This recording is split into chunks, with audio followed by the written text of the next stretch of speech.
Bueno, buenos días a todos y a todas. ¿Estamos grabando? ¿Estamos grabando? Perfecto. Por eso tengo que usar micrófono. Ahí va. Bueno, bienvenidos a la última jornada de la Semana Crítica, edición Buenos Aires. Esta es la tercera edición de la Semana Crítica. La primera la hicimos en Santiago de Chile. La segunda en México el año pasado y ahora estamos aquí siempre apoyados por el Centro Cultural España en las respectivas ciudades y acá en Buenos Aires también armamos muchos lazos con las universidades, con la UNA, con la EMAD y demás. Estuvimos el jueves con Marisol Salanova, crítica de artes visuales y directora de Arte Informado. Ayer Mónica Berman, que aquí está presente también, dio un taller en la UNA Dramáticas y estuvimos a la mañana en la EMAD con varios alumnos haciendo un desmontaje, leyeron críticas los alumnos. Sabel dio una conferencia increíble para pelearse con ciertos críticos policías. Y la idea es hoy pensar la crítica atravesada por la inteligencia artificial y las transformaciones digitales, porque bueno, pensamos que no hay ninguna disciplina que en los últimos años no se haya transformado al calor de la revolución digital y las inteligencias artificiales. Así que aquí estamos con Javier Ibacache, que va a presentar su conferencia y después Tomás Balmaceda va a hacer la conferencia de cierre. Bueno, y antes de largar vamos a ver un videíto de 2 minutos para esta edición en Buenos Aires. Presentamos, o en realidad armamos, una serie de videos que se llama Provocaciones. Invitamos a 10 artistas que nos gustan mucho, a Federico Irazábal y a mí, a pensar el trabajo del crítico. Les preguntamos cómo imaginan el trabajo del crítico y qué esperan de los críticos hoy en día. Nos sorprendió mucho que todos esperan que haya más crítica, a contramano de lo que se suele pensar. Así que los dejamos con este, que no sé cuál eligió Rodrigo hoy, son 6 videos distintos. Vamos a sorprendernos. Y Fede, ¿me estoy olvidando de algo? Nada más. Bueno, gracias por estar.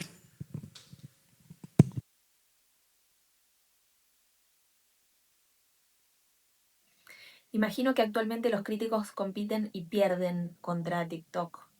Bueno, me sostengo en la posición de que creo que el ejercicio de la crítica es una práctica y que entonces pueden existir tantas formas de trabajo o de hacer crítica como personas involucradas en esa tarea. Creo que la crítica debe producir intertextos, o sea, debe entrelazar y debe poner, debe cruzar a la obra que está viendo con una especie de archivo de la propia crítica en la cual se establezcan eso, diálogos, tensiones, linajes, como me parece que es importante que sea la crítica la que puede unir puntos en un espacio que, que tal vez ni siquiera los propios creadores habíamos identificado. Por lo menos me parece que cuando se asume ese riesgo y cuando se unen esos puntos en el espacio, surgen las críticas que a mí me han resultado más interesantes y más productivas para pensar incluso mi propia obra. Y creo que en esa posibilidad de multiplicidad de formas hay una riqueza enorme a desarrollar y que pueda ir abonando quizás una forma de trabajo en donde artistas y críticas no estemos tan distanciadas y donde se puedan construir lógicas de hacer o de pensar o el ejercicio del arte de forma más horizontal, menos patriarcal y quizás incluso menos capitalista, ¿no? Menos vinculadas a la idea de consumo o eficacia. Y me parece que también el trabajo de la crítica es un trabajo que por un lado es de pensamiento, pero también por otro lado es de creación de obra. Digo, hay críticas que me parece que son pequeñas obras en sí mismas, o sea, que son trabajos creativos, que son como piezas, piezas de pensamiento, pero piezas al fin. Como que me parece que la crítica tiene una potencia también que tiene que ver con avivar ese pensamiento, pero también producir afectos, ¿no? Como que una crítica puede emocionar, puede interpelar, puede, bueno, eh, creo que va por ahí algo de lo que pienso sobre estos roles y de qué espero. Hay una disputa por la atención muy desigual. Así que imagino que el trabajo de los críticos hoy para generar verdaderos canales de divulgación debe ser muy duro.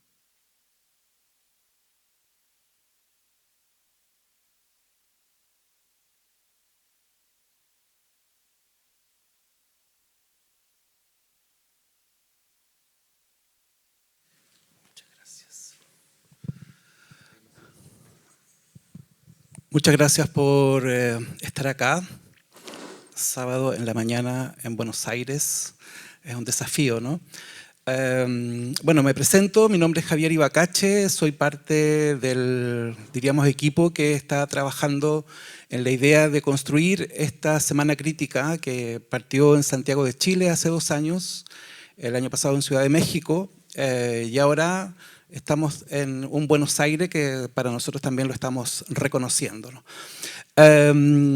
Quiero complementar justamente lo que decía Natalia, que el objetivo de Semana Crítica en esta itinerancia es preguntarnos por las formas de la crítica, o que ha ido adoptando la crítica teatral, desde ahí, ese es el tronco matriz, pero nos hemos ido abriendo a otras conversaciones sobre crítica, sobre todo después de la pandemia, ¿no? La primera pregunta que nos formulamos en el 2023 fue cómo se resitúa, cuáles son los nuevos contextos para el ejercicio de la crítica, particularmente de artes escénicas, en una acelerada transformación digital por una parte y en la incertidumbre de lo que pasaba en el 2023, en que no era muy claro si aparecían otras prácticas de los públicos. Y a partir de esas preguntas es que en estas conversaciones hemos ido, por una parte, buscando formatos, algunos novedosos probablemente, respecto de cómo ejercer la crítica y también los escenarios que han ido apareciendo. Uno de los temas que cruzó tempranamente era lo que era una novedad en el año 2023. Recuerden que la masificación de ChatGPT es en noviembre del 2022, aun cuando eran sistemas que ya se estaban probando. Pero hay algo de coincidir, ¿no?, de esta reflexión con la aparición masiva de un sistema, de sistemas de lenguaje que se ponen a disposición de todas las personas, y que no era muy claro cómo iba a impactar. Nosotros hicimos un ejercicio que hoy, si lo miramos hacia atrás, es algo vergonzoso, ojalá no haya video de aquello que hicimos, en que jugamos públicamente con ChatGPT, un grupo de críticos, de gente adulta, o sea, descubriendo esto, ¿no? y muy asustados, espantados, en fin. 3 años después, porque recuerden que en noviembre, a fines de este mes, se cumplen 3 años de la puesta en línea masiva de ChatGPT, la conversación ha cambiado, hay una serie de temores, hay fantasías que se han venido formulando y sin duda, silenciosamente, también está ocurriendo una transformación en el quehacer, ¿no? Yo me he estado dedicado a seguir el tema por un interés personal. Me alegra mucho que hoy, por ejemplo, podamos contar en el cierre de Semana Crítica con Tomás, dado que, para quienes no conozcan el trabajo que se está haciendo de varios pensadores, filósofos, filósofas de Argentina, quiero subrayar eso, es atípico porque la gran parte de la producción de pensamiento sobre el tema IA es más del norte o anglosajón fundamentalmente, y lo que leemos son traducciones, ¿no? Y traducciones de otros contextos. Afortunadamente en Latinoamérica, por lo menos de lo que yo he investigado, hay personas que están pensándolo desde acá, que son contextos distintos, contextos de desigualdad, contextos en que estamos siendo colonizados una vez más.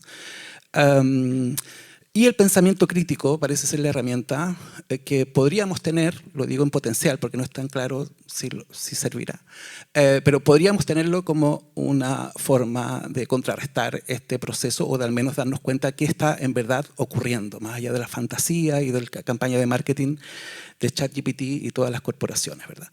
En esta conferencia lo que yo he preparado es una suerte de recorrido bajo el principio de la crítica. Me encanta la idea de poder, estamos en un momento en que uno puede instalar conceptos, ¿no? Y me encantaría en esta oportunidad articular la idea de la crítica biónica, ¿no? Como una denominación alternativa probablemente a la crítica hecha con IAs generativas, ¿no? Y lo que vamos a hacer es fundamentalmente, por una parte, revisar el concepto de lo biónico, cómo está en el imaginario de la cultura pop, pero también en el imaginario del teatro, y luego ver el recorrido de lo que ha ocurrido con la incorporación de los sistemas generativos en el campo de la creación en los últimos 3 años, para luego mostrar un par de ejercicios sobre cómo incorporar estas herramientas en la producción de textos, ¿no? Bien, yo creo que hoy estamos como en este escenario, ¿no? Donde nos encaminamos cada vez más a que lo hecho por seres humanos tenga un valor por sí mismo, ¿no? Algo que no era un atributo de valor el ser humano per se hasta hace muy poco. Hoy, en el contexto en el que nos encontramos, en que no sabemos si lo que estamos viendo es real o no, lo humano adquiere una gran relevancia. Y la adquiere fundamentalmente porque estamos en una bisagra, yo me atrevería a decir, que para las artes podría ser una oportunidad, sobre todo para las artes presenciales, donde la construcción de comunidad, la construcción de habilidades que se traspasan y que son manuales o son presenciales, constituyen o tienen una ventaja comparativa respecto a la producción seriada de sistemas de lenguaje, ¿no? En ese sentido, la crítica, podríamos decir, es una producción de textos, ¿no? Que está muy anclada con la modernidad, con la ilustración, y hay todo un aparataje, ¿verdad?, teórico también del siglo XIX que arrastramos hasta el siglo XX. Pero no hay que olvidar que el origen de la crítica, particularmente de artes escénicas, cuando uno estudia el origen o la historia, parte como cartas que se envían personas que ven teatro, ópera, en las capitales europeas, sobre todo a fines del siglo XVIII, comienzo del siglo XIX, y eso que son una relación epistolar en que cuento las sensaciones, cómo estuvo la noche, cómo fue la presentación de determinada artista. Con el tiempo, cuando uno revisa archivos, sobre todo Francia los tiene disponibles, los archivos de ese momento, uno entiende que el origen de la crítica, aun cuando hoy día digamos otras cosas, parte por una persona contándole a otra lo que vio y en qué medida le impactó, ¿no? Es un testimonio de primera fuente, ¿no? Y yo creo que eso sigue siendo un atributo que va a trascender probablemente a la elaboración en la que estamos hoy. Pero dentro de la historia de la teoría de la inteligencia artificial, también hay conceptos que nos ayudan hoy a pensar de una manera más optimista, diría, la integración y el uso de sistemas IA en la producción de discursos, ¿no? Y yo quiero rescatar este concepto, ¿no? El concepto de lo biónico. Es un concepto que, si hacemos historia, aparece también en la misma década en que se articula el concepto de inteligencia artificial. La inteligencia artificial se articula en el año 56, en una conferencia en que se busca y se acuerda que todas estas investigaciones que se venían haciendo de adaptación o de réplica de los mecanismos de la mente humana sistematizados a través de máquinas era un campo, ¿no? Un campo post-Segunda Guerra que pasa a ser un campo de investigación. Y ese campo se le llamó inteligencia artificial, con todo el recorrido que desde entonces hasta acá ha tenido. Pero también en el año 1958, sobre todo en el campo de la ingeniería biomédica, comienza a emplearse la expresión biónico o biónica para referirse sobre todo a los procesos de simulación de lo que diríamos son los procesos naturales, los que están en la naturaleza y que se podrían replicar desde la tecnología, ¿no? Y eso abre la posibilidad de preguntarse si se podrían generar mecanismos o herramientas de asistencia al ser humano, ¿no? De algún modo lo biónico tempranamente, antes de los discursos que hoy están en boga, el transhumanismo o los cyborg, en fin, tempranamente alude a esto que se desarrollará en las décadas posteriores, ¿no? Y eso tiene un valor y estratégicamente la NASA lo emplea en los años 60, ¿no? La promesa de lo biónico, la promesa de la incorporación de las tecnologías de avanzada en el cotidiano o como potenciando las capacidades humanas de ese momento. Era una utopía, una promesa que encuentra lugar más tarde en la cultura popular. Pero creo que es interesante comprender que es un concepto que viene de los años 50, que coincide con el surgimiento también de la idea de la inteligencia artificial, y que si lo miramos con el tiempo tiene una dimensión estética, una dimensión filosófica, porque está aludiendo a esta integración de lo humano y la máquina, ¿no? Una integración armónica, más que de amenaza o de competencia. Una supeditación de los dispositivos a las necesidades del ser humano, ¿verdad? Lo que ocurre en los años 70 es esto. No sé si alguien mayor de 40 años conoce esto que está aquí en pantalla, ¿no? En los años 70 aparecieron series en la televisión estadounidense que venían a ser la alternativa para el icono de Superman, de los superhéroes, ¿no? De la Mujer Maravilla, en fin. Y la cadena ABC estrenó 2 series. Primero, El hombre de los 6 millones de dólares, El hombre nuclear, con Lee Mayors. Y luego La mujer biónica, que es un spin-off de El hombre nuclear. ¿Qué tenían de particulares estas series? Era que justamente cumplían la promesa de lo biónico. En ambos casos, el hombre nuclear y la mujer biónica son héroes o heroínas que sufren un accidente y pierden sus extremidades, ¿no? La mujer biónica es una tenista que en un accidente de paracaidismo pierde sus 2 piernas, su brazo derecho y su oído derecho, creo. El hombre nuclear es un astronauta que también al momento de emprender el viaje también ocurre un accidente, pierde también las 2 piernas, en su caso es un ojo el que pierde y un brazo, ¿no? Y de manera experimental se nos dice, se aplican las técnicas de la biónica que les permite recuperarse, ¿no? Entonces finalmente son personas superdotadas para ese momento, pero que el gobierno de Estados Unidos, la agencia de seguridad, ha invertido en ellos y por lo tanto están comprometidos a prestar servicio. Entonces en ambos casos se convierten en un momento de guerra fría en agentes secretos, donde el enemigo siempre proviene del otro lado de Europa, ¿no?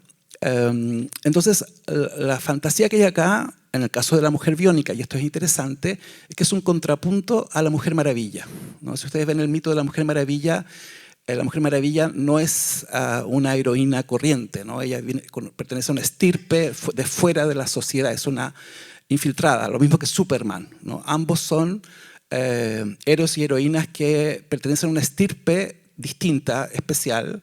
En ese sentido es una recreación de los mitos griegos, ¿no? En el sentido que hay una raza humana o hay un orden de lo humano, pero sobre eso intervienen héroes que pertenecen a otro orden. Lo que tiene de particular lo biónico es que son seres humanos que son acondicionados y reforzados para este fin, ¿no? Y ahí cambia un poco el tema. Ahora, en la cultura pop, uno de los temas y uno de los capítulos que se recuerdan de la mujer biónica, hay que decir que la mujer biónica se emitió entre el año 1976 y 1978 en América Latina. Yo creo que llegó con unos años de diferencia, junto con Los Ángeles de Charlie, pertenece a ese momento. Pero hay un capítulo que se produjo, que es un especial, ¿no? De 3 capítulos, de 3 episodios, que se emitió junto, en paralelo, mientras se emitía El hombre nuclear, también se emitía La mujer biónica, y se hizo una edición especial en que ambas series se fusionaron bajo el episodio que se llamó Maten a Oscar, ¿no? Oscar Goldman era el jefe, el director de inteligencia de ambos estos agentes secretos, y la manera de infiltrarse en la policía secreta, en el aparato de seguridad, fue a través de esto que ustedes ven en pantalla, que son las fembots, ¿no? es en la mujer biónica donde por primera vez se emplea la expresión fembot, ¿no? Para referirse a androides de apariencia femenina que sustituyen, vía secuestro, a secretarias o mujeres que están en puestos claves de una institución de seguridad y que constituyen la amenaza silenciosa que hace lo mismo que hacían las mujeres, ¿no?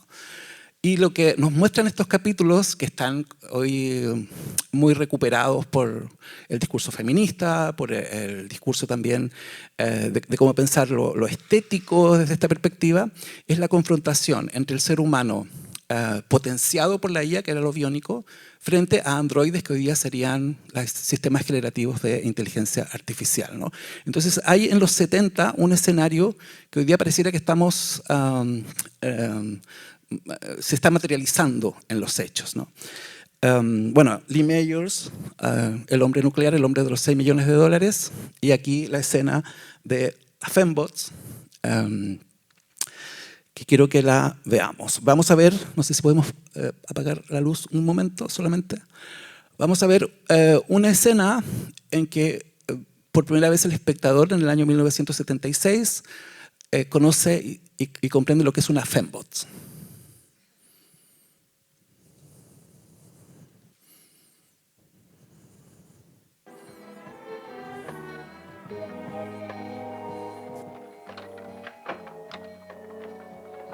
Hola, Jamie. Hola, ¿puedo pasar?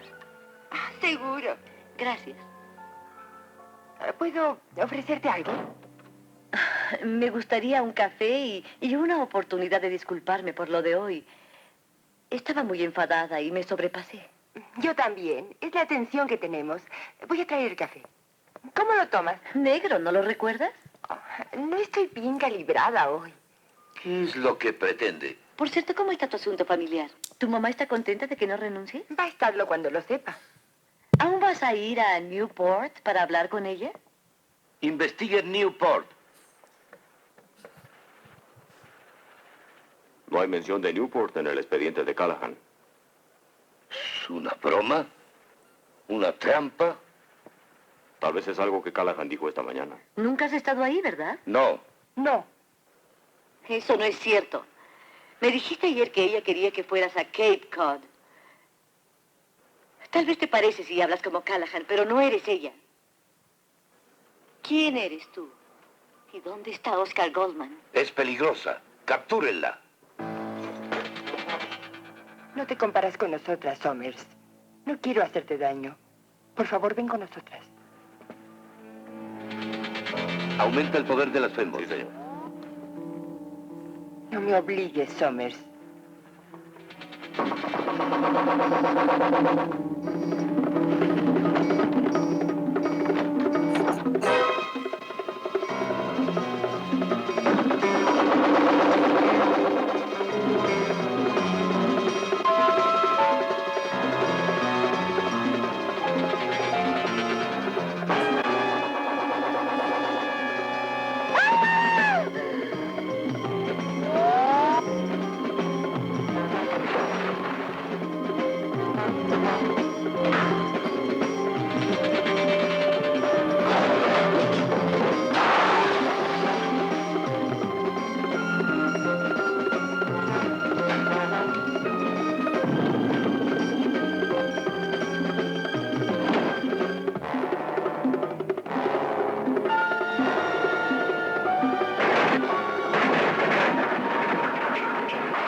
Aumenta el poder de las Fembot.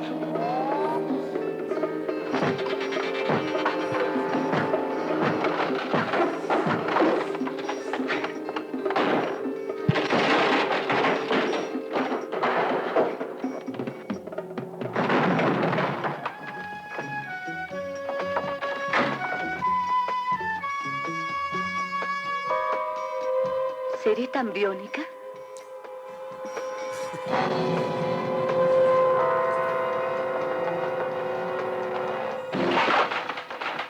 Atrápenla ahora.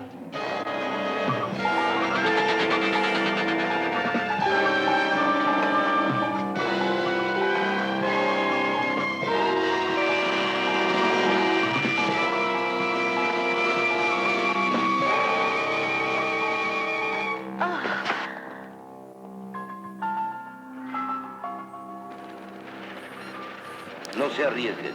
Las dos, vuelvan a la base. Oscar.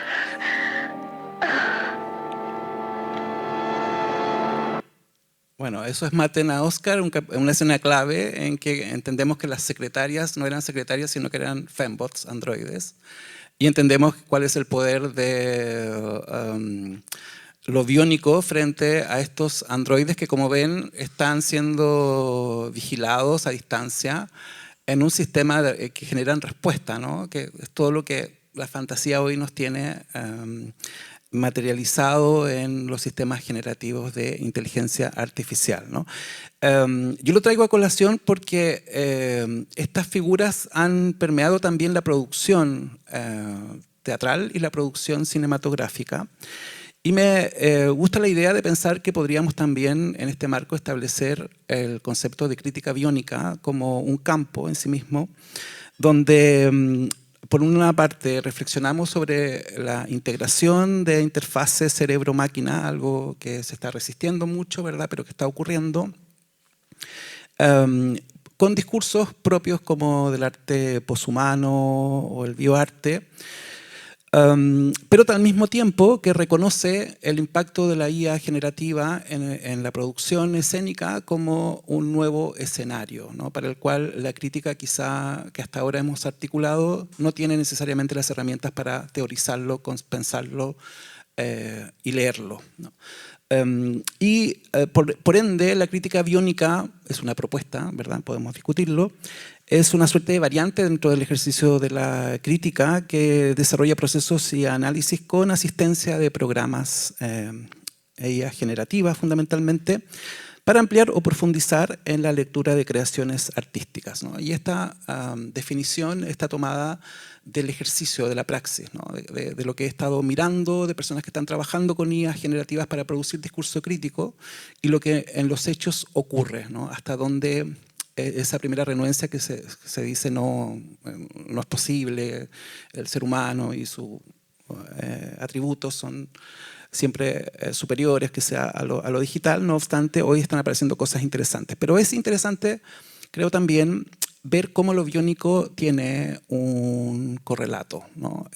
Acá en Buenos Aires, por lo menos, tuvieron una obra de teatro, ¿verdad?, en el año 2007, que justamente biónica, que luego dio pie el año pasado a una versión en cine de biónica, ¿no?, donde hay ciertas recurrentes situaciones que, al igual que la serie, se replican, ¿no?, y que es lo femenino, ¿no? Lo biónico está en el cuerpo de la mujer, ¿no?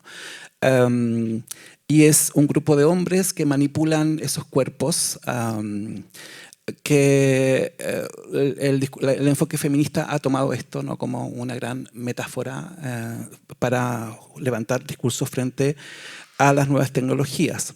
En Chile tenemos algo más radical todavía, una obra que se estrenó este año en Valparaíso, que, como ven, alude a las fembots, ¿no? Este es un trabajo de un colectivo joven, 20añeros, que dirige Franco Oviedo.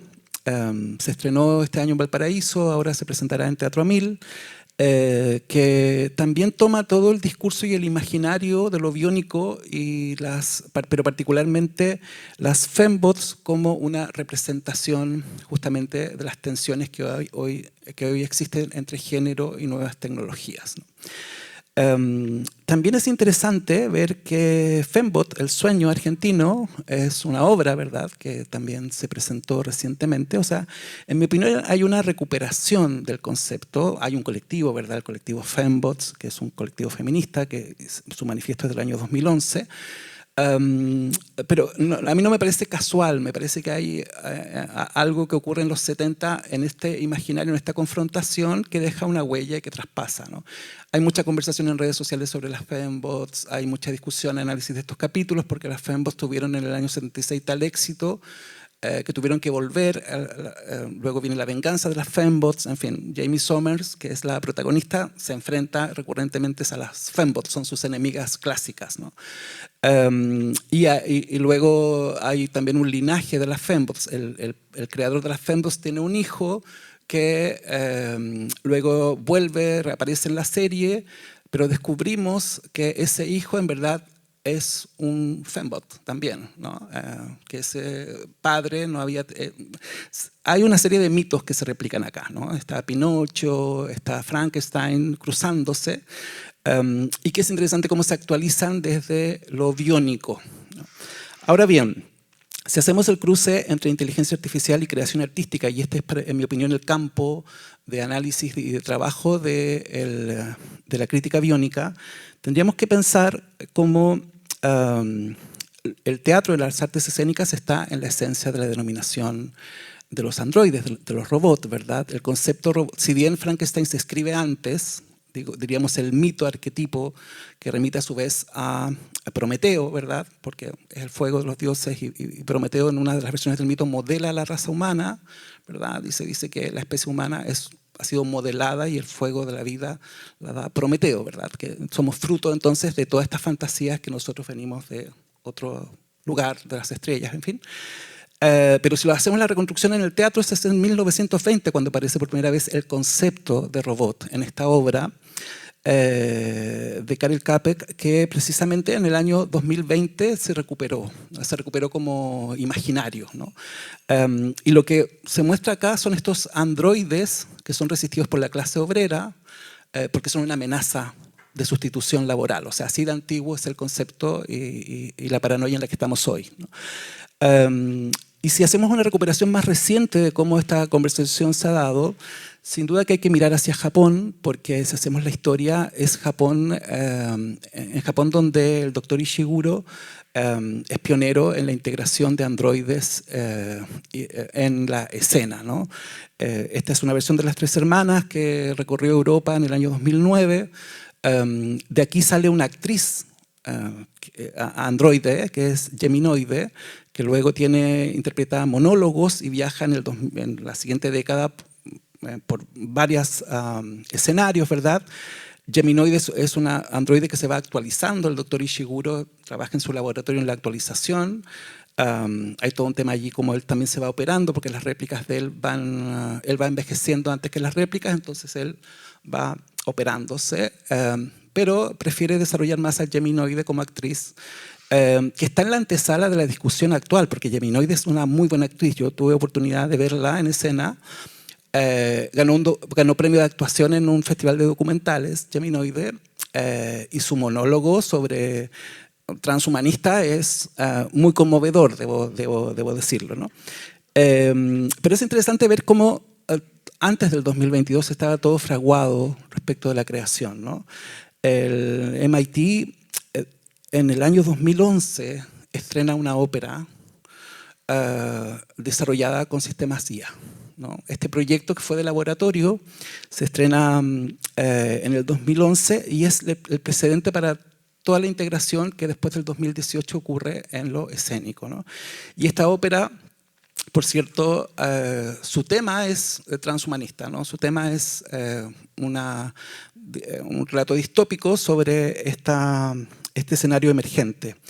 Al mismo tiempo, IBM Watson probó en el año 2012, o sea, hace 13 años atrás, su IA, el Watson, en museos, ¿no? Y que hoy es un servicio que está siendo usado en distintos centros artísticos porque es muy efectivo, ya que personaliza el recorrido en una conversación que uno tiene con un acompañante, y es 2012, o sea, estamos llegando un poco tarde. Bueno, y Blanca Lee seguramente ustedes la conocen o conocen su trabajo, ¿verdad? Ya venía con esta idea de la integración y el contraste entre el cuerpo humano y el cuerpo del robot en esta pieza en el año 2013. Probablemente donde hay más ideas puestas en tensión es en este trabajo, Uncanny Valley, de Rimini Protocol, que es del 2018, donde la réplica de quien protagoniza esta pieza, ¿verdad? Es la réplica de un autor que por su diagnóstico tiene fobia a lo social, ¿verdad? Y es sustituido por esta máquina, por este robot, este androide, y es una pieza que Rimini Protocol desarrolla en colaboración con un laboratorio, ¿no? Y ese laboratorio precisamente es una forma de integración y recuperación, diríamos, del trabajo artesanal, porque finalmente cuando uno ve el trabajo que hacen es lo que sería teatro de muñecos, quizá en una actualización, ¿no? Pero es la obra probablemente que más profundiza en la discusión filosófica sobre el ser, la conciencia, la identidad, ¿no? En Chile intentamos hacer algo, coincidentemente no conocíamos estas obras, pero desde otro formato, que fue Réplica de Isidora Stevenson en el año 2018, que era en ese momento una historia de fantasía distópica, pero que hoy es una obra ya pasada de moda, ¿no? En términos de enfoque, en términos de situación. Parece una obra inocente, cándida, y de hecho la situación en que ocurre Réplica luego se convierte en un tema, es una noticia, o sea, hoy leemos noticias y era en verdad la situación que describía Réplica. Con esto quiero decir que antes de la pandemia estaban pasando cosas de las que no éramos tan conscientes y que ahora recién contratamos el alcance, como por ejemplo este proyecto de Google Arts de generar una coreografía con un sistema IA, ¿no? Entrenar un sistema, en este caso de Wayne McGregor, que permitió, este es un trabajo pionero que es la base para las aplicaciones que hoy permiten crear coreografías que son muy populares entre adolescentes, ¿no? Y hay más de un par de plataformas que no necesitas saber de danza para ser coreógrafo, ¿no? Y su matriz está en esta experiencia de Google en que logra articular el lenguaje coreográfico de este creador. Pero donde yo creo que comienzan a cambiar las cosas o donde ya el discurso comienza a instalarse es justamente en la antesala de la masificación de ChatGPT. La Universidad de Charles trabajan a propósito del centenario de Ruhr, este proyecto que es cuando un robot crea o escribe una pieza, una obra de teatro, que se estrena a la salida de la pandemia en el año 2021, se estrena por YouTube, lo vemos por YouTube. No le gusta la crítica, tiene muy malas críticas. La crítica más tradicional se enfoca en los temas. Dice que la mirada que la IA da sobre el ser humano es catastrófica, es pesimista. Entonces se preguntan cuánta intervención habrán tenido el equipo artístico en este enfoque, en esta mirada, ¿no? Se sorprenden de las fantasías sexuales de la dramaturgia, ¿no? Y el recorrido sombrío que hace el personaje central. Esta pieza técnicamente es en un 95%, si no me equivoco, 90% es generada por IA. En la versión previa a ChatGPT es GPT-3, esto se trabajó con GPT-2. Para la historia queda como la primera pieza de esta época escrita por un sistema de IA y que es al final de la pandemia, que me parece importante marcar ese punto. Es el año en que se retiran los grandes críticos canónicos del New York Times y del Guardian. O sea, aquí hay un fin de una forma de pensar la crítica, del crítico juez, del crítico intérprete, del crítico que sabe y que escribe desde ese púlpito, y la aparición de otra escena para la cual la crítica parece no contar hasta ese momento con las herramientas para hacerlo. Se decía mucho que la crítica que la IA solamente podía generar texto, ¿no? Que no podía generar discurso y por lo tanto no podría sustituir lo que diríamos es la curaduría, por ejemplo. Pero con mucha discusión también la Bienal de Bucarest del año 2022 genera una IA que opera como curadora de una muestra que la crítica de artes visuales destroza, ¿verdad? Porque discute los criterios, en fin, pero hay una primer experiencia que nos muestra que la IA tiene la capacidad de generar o replicar los modelos de trabajo de la curaduría. Avanzado esta década, y quiero que se entienda que lo que estoy haciendo es una suerte de historiografía de cómo estos pasos se han ido dando y cómo esto ha ido instalándose como un campo en sí mismo, ya se hace más evidente de lo que estamos hablando es de arte generativo, ¿no? Ese arte que era de artes mediales, que es el uso de software para los procesos artísticos, comienza a traspasar otros campos. Y esta que es una creación hecha para buscar nuevos públicos, pensando en la crisis de públicos de la ópera, al final de la pandemia por el Lincoln Center, en colaboración con Google, cumple la promesa del arte generativo integrando neurociencia y recursos en línea de IA, donde lo que ve el espectador son las reacciones que se registran en el cerebro del público y de las cantantes, convertidas en el marco escénico que se proyecta en esa gran pantalla. O sea, lo que estamos viendo es un show que no podría repetirse, ¿no? Porque son las reacciones, las resultantes de las reacciones emocionales que hacen a esta obra una obra única, ¿no? Y donde pareciera que este es uno de los espectáculos del futuro, ¿no? Porque tiene una condición inmersiva, implica al público, tiene una dimensión extractivista, si lo queremos ver de ahí, porque ocupa, ¿no? el registro del público y de los artistas. Silenciosamente se estrena también en ese año, ahí en el 2022, 2 meses antes de que OpenAI pusiera en línea ChatGPT, esta ópera que es radical, ¿no? Una ópera en Dresden que trabaja en alianza con el laboratorio del cual sale ChatGPT, pero con la colaboración de un compositor japonés que ya tenía una iniciación en cómo componer con IA. Y es la primera ópera, técnicamente, aparte en esta década, cuyo tema, composición, partitura, voces, hay un par de voces que están todas modeladas por IA, ¿no?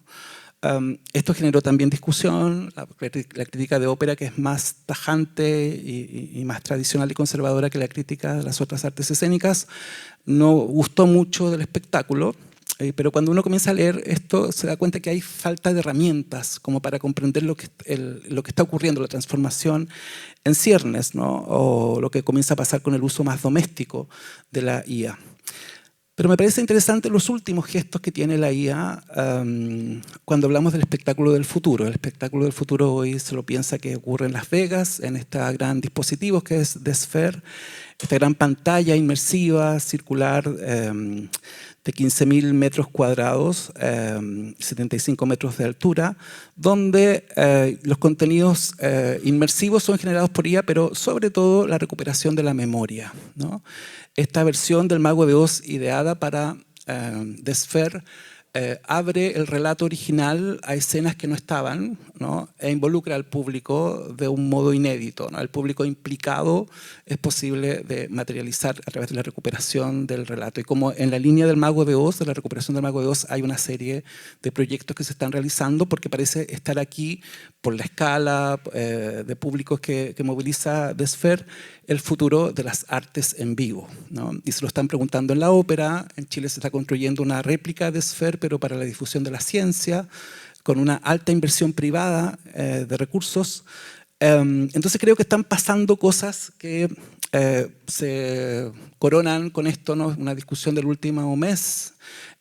Una actriz que en verdad es modelada por inteligencia artificial, pero que si no se reporta en su origen, podía seguir actuando y podíamos seguir viendo las series en las que ella protagoniza sin tener noción de esto, ¿no?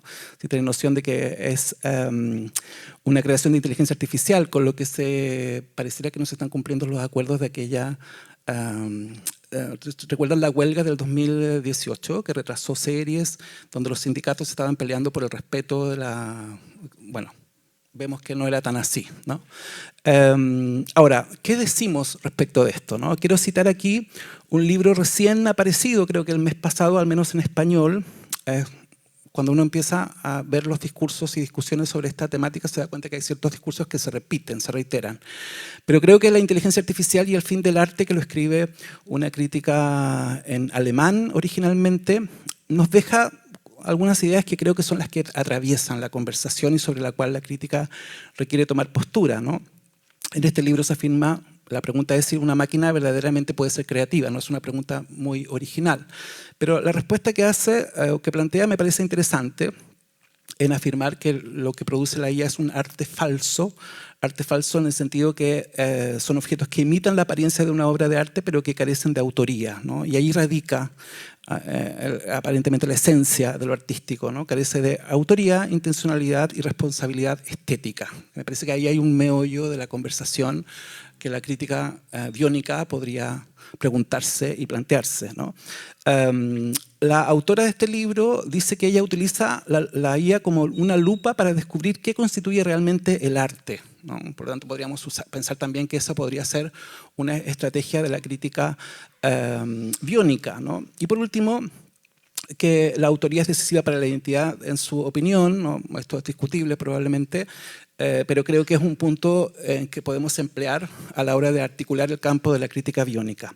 Pero junto con eso, a mí me interesa también la transformación que ocurre con el espectador, ¿no? La promesa que hay en las IA generativas, sobre todo en la evolución que han ido teniendo, es convertir al espectador clásico en un co-creador, coprogramador, codiseñador de los contenidos que consume, ¿no? Y subrayo consume. Creo que allí hay un campo nuevo en que la idea del prosumidor comienza a materializarse, ¿no?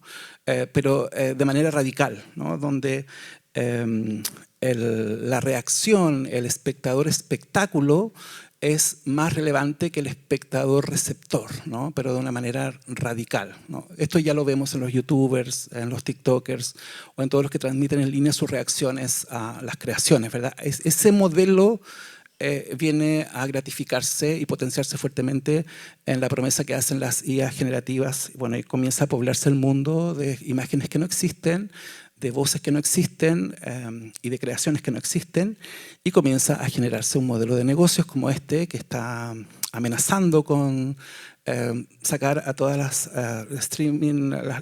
plataformas de streaming del mercado, ¿verdad? Porque finalmente soy yo el que modelo la serie que quiero ver, ¿no? Y son las licencias, en verdad, las que generan la base de las series que veré. Entonces, si yo quiero ver un capítulo de hoy de Fembots y yo quiero ser Lindsay Wagner, no sé, es posible, ¿no? Modelar esa escena. Esa es la promesa que está incubándose. ¿Será un modelo de negocios plausible? Es lo que está en discusión, no sabemos si estamos en una burbuja o no, en fin.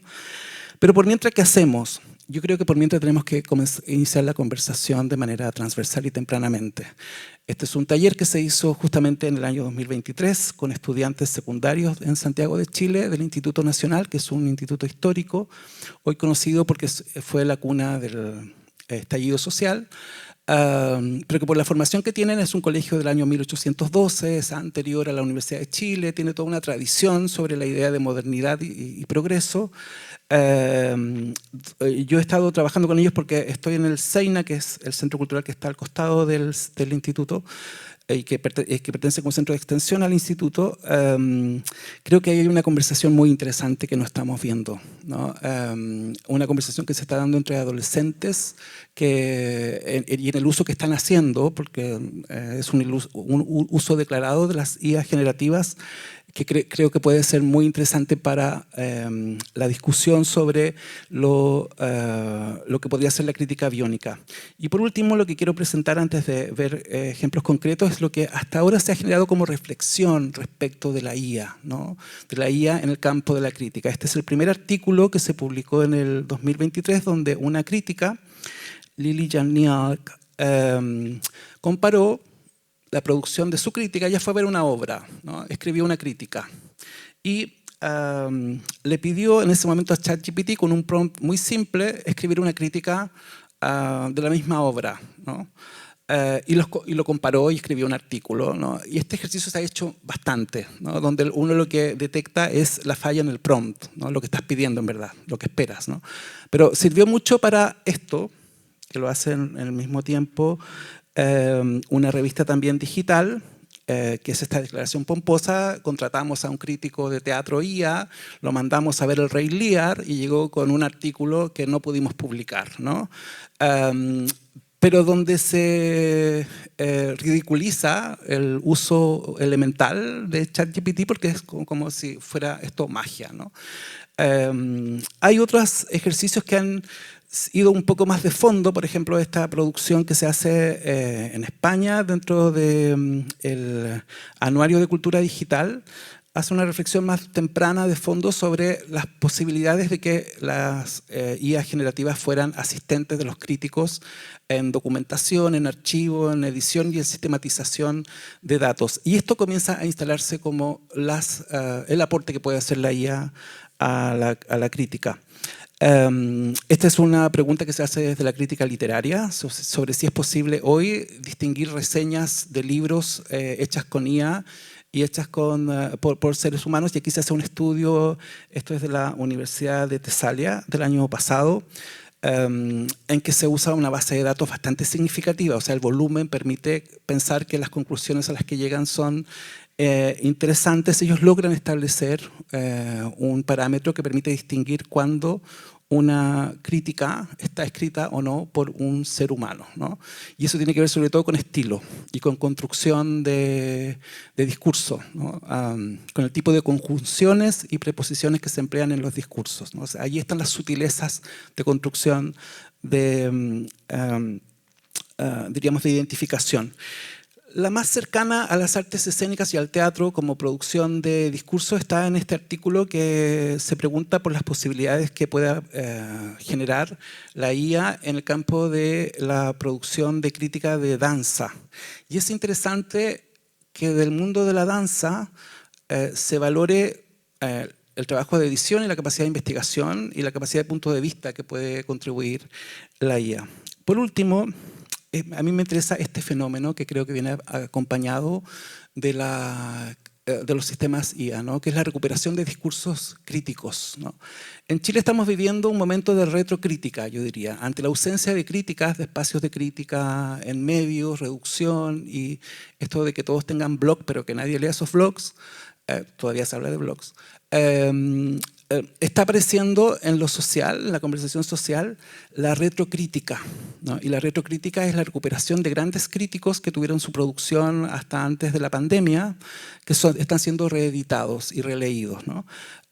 Pedro Labra, que es una figura muy resistida por el teatro chileno en su momento, porque era un crítico muy tajante en su forma de pensar el teatro, acaba de editar una antología que reúne sus críticas y hay un reposicionamiento, yo diría, de esa figura del crítico, ¿no? Hans Hermann, que es un señor que escribió en el siglo XX, toda su crítica se ha recuperado y se ha puesto en línea.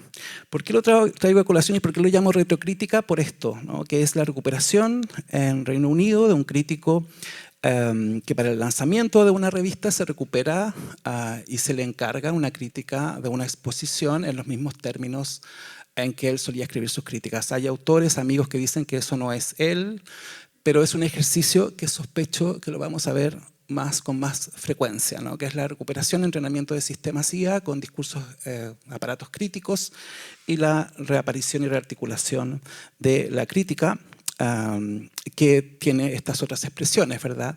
Críticas que nunca se escribieron pero que se las dan por escritas con sistemas IA y que son la base de promoción de una obra, o esta publicación, ¿verdad? Un libro que probablemente Tomás podrá comentarlo mejor, que es Hipnocracia, un libro que circuló, se reseñó, se comentó, se escribió sobre su autor, un filósofo chino, ¿verdad?, que venía a explicar qué está pasando en Occidente, la crisis de la democracia a partir de las redes sociales, en fin, pero que en verdad era una creación generada con IA, ¿verdad? Es un poco bochornoso lo que pasó con la prensa, ¿no? Que no reporteó, que no chequeó que el libro que estaban reseñando y la entrevista que estaban publicando era un sistema IA, ¿no? Pero bueno, creo que eso más bien nos da la temperatura de los tiempos en los que estamos. Vamos a lo último, que tiene que ver con esto, la sustitución laboral. ¿Es posible sustituir el crítico? Estas noticias son frecuentes, ¿verdad? Se desechan aquellas funciones que tienen algún grado de estandarización. Hay un sitio web que se los recomiendo, que se llama Los robots tomarán mi trabajo.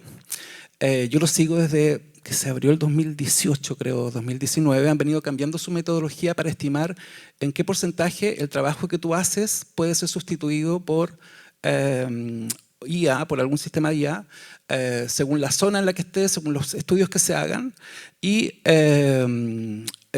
si bien no tienen al crítico como un oficio, lo que es un sintomático, no está el crítico, pero sí están escritores y autores, ¿no? Cuyo riesgo de sustitución hoy es moderado, es un 57%. ¿No? ¿Por qué es un riesgo moderado? Fundamentalmente porque los atributos que tiene así lo explican, ¿no? Pero creo que aquí está más cerca el ámbito de la crítica periodística, ¿no? Los analistas de noticias corresponderían a comentaristas, ¿no? Y en ese sentido el riesgo también está en la zona de lo moderado. El riesgo moderado, lo que se valora del riesgo moderado es la percepción social, la originalidad y la persuasión. O sea, serían labores que todavía, esos son habilidades que explican que en un 47-50% no estén amenazados. Donde pareciera que hay mayor futuro es en esto, ¿no? En el ejercicio de la curaduría todavía según este sistema. Este sistema, por cierto, se actualiza con informes, estudios que están apareciendo y con respuestas en línea que dan los usuarios del sitio web a la percepción. Entonces contrasta la percepción que tienen quienes están trabajando en este campo con informes. Los curadores tienen un riesgo mínimo, según esto, de ser sustituidos, ¿no? Y el riesgo mínimo tiene que ver con que las cualidades de su trabajo son de la originalidad, la negociación, la persuasión, la percepción social, que no son habilidades necesariamente desarrolladas por las IA generativas. Los actores están en un 29%, pero la última actualización es un poco más alta, después del artículo que les mostré, ¿no? Los productores y directores están también allí, en esa franja. Los diseñadores gráficos están en una zona de peligro, los contadores están en la zona roja, ¿no? Ahora, yo, y con esto, con lo que les voy a presentar ahora cierro, he buscado cómo podríamos aplicar en esto que llamaríamos crítica biónica el ejercicio de análisis, ¿no? Para un taller de crítica de fines del año pasado, que lo hicimos dentro de Teatro a Mil, quisimos levantar una hipótesis de cómo leer la temporada, ¿no? ¿Qué nos llamaba la atención de la temporada? Y uno de los elementos que nos llamó la atención el año pasado de la temporada fue que en al menos 4 obras muy conversadas, muy analizadas, de creación contemporánea, en fin, hubiera presencia de animales, ¿no?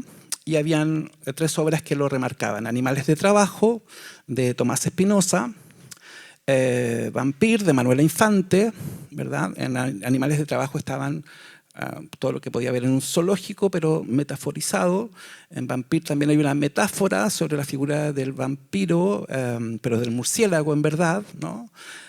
Y en Vaca, de Guillermo Calderón, el objeto de discusión es una vaca, ¿no?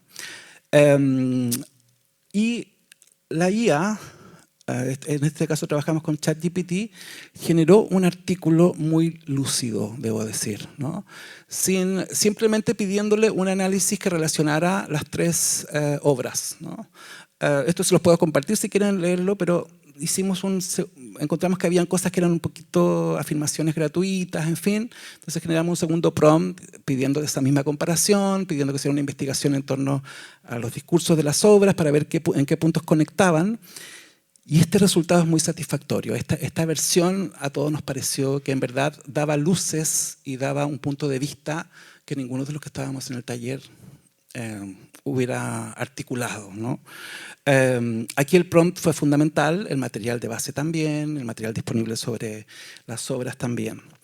Pero quiero centrarme en este último caso. Esta es una obra recién estrenada en Santiago, una versión de Las 3 hermanas, dirigida por Angelo Solari, que reduce el original a 60 minutos y lo sitúa en una suerte de loop, ¿no? Es como que las tres hermanas fueran parte de un videojuego o estuvieran en un espacio virtual donde se está repitiendo la obra y donde a partir de los actores se generan estas construcciones con sistemas IA, ¿no? De avatares con los que se relacionan, ¿no? El elenco en verdad interpreta a las tres hermanas y a Andrei, el hermano, ¿no? Esas son las escenas corporizadas en las que vemos en vivo, pero todos los demás diálogos los vemos sintetizados en estas pantallas, ¿no? El resultado es bastante fascinante, en mi opinión, porque lleva la obra a una zona de reflexión que pareciera que no está en el original, pero que aquí se redescubre, ¿no? La pregunta por cómo serán las personas dentro de 200 años, 400 años, la respuesta está en las pantallas, ¿no? Y es un avatar el que tiene a cargo ese monólogo. Hay que decir que Angelo Solari es compositor, además de director de teatro, y sus obras son normalmente partituras, ¿no? Donde la voz es muy importante, el ritmo es muy importante, entonces lo que él ha hecho es una suerte de partitura a partir de las tres hermanas, integrando a un artista generativo, porque es arte generativo el que está en las pantallas, para construir este relato, ¿no? Ahí lo tienen al elenco y a los avatares saludando al final de la función, ¿no?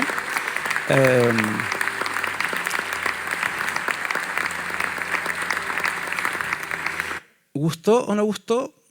No gustó.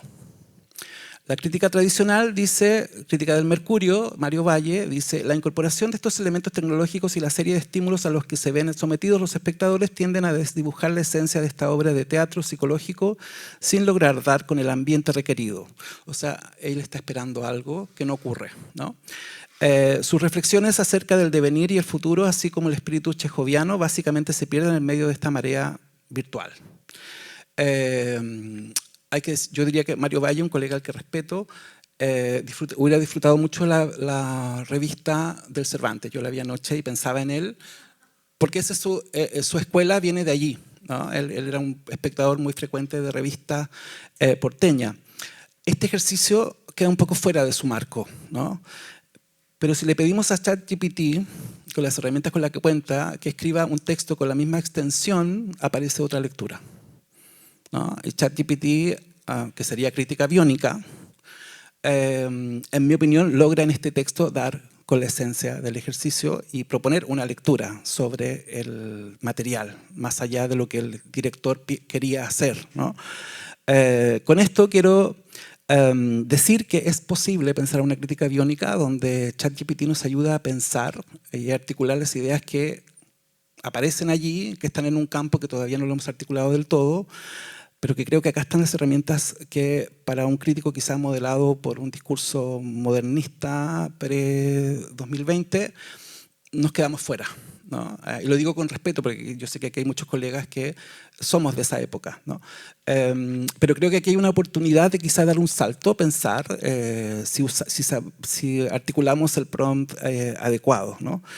Por último, no puedo dejar de cerrar sin comentar cuál es la base de todo este discurso, ¿no? La base de todo este discurso es Andrea Soto, una filósofa chilena que el año pasado en el Centro Cultural de España de Santiago dio una serie de seminarios sobre cómo pensar la imagen digital, la imagen generada por IA, ¿no?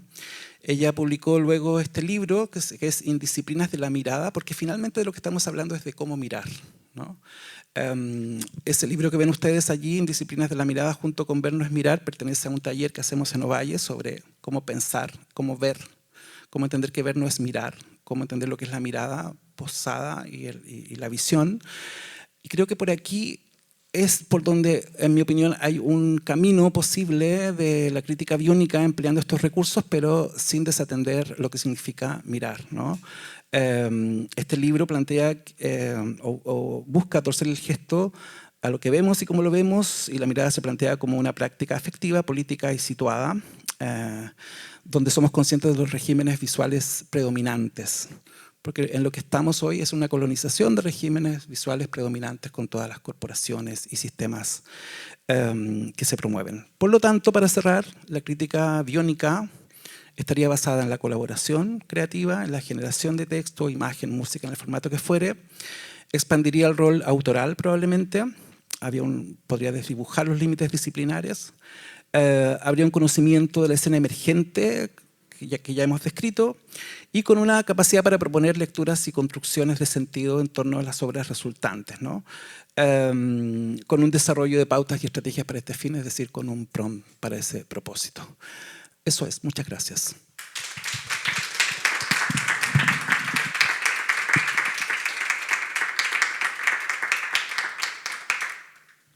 Permiso, me robo este. No, el otro. Listo, perfecto.